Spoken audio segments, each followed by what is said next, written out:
Hello guys, welcome back to my channel. आज की इस वीडियो में मैं आलिया भट्ट की इस फ़ोटो को आउटलाइन करूंगा और एक कंप्लीट ट्यूटोरियल होने वाली है।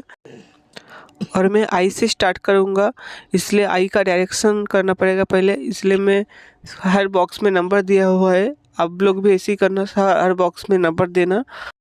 और गाइस वीडियो पूरा देखना, क्योंकि वीडियो में आपको बहुत कुछ सीखने को मिलेगा। और वीडियो अच्छा लगे तो वीडियो को लाइक करना, चैनल पर नहीं है तो चैनल को सब्सक्राइब करना। चलिए वीडियो पूरा स्टार्ट करते हैं।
डिज़ाइन पूरा कंप्लीट हो गया है। नेक्स्ट वीडियो में उसको शेडिंग करके दिखाऊंगा। और वीडियो अच्छा लगे तो वीडियो को लाइक करना, चैनल पे नए तो चैनल को सब्सक्राइब करना। चलिए मिलते हैं नेक्स्ट वीडियो में। Bye bye.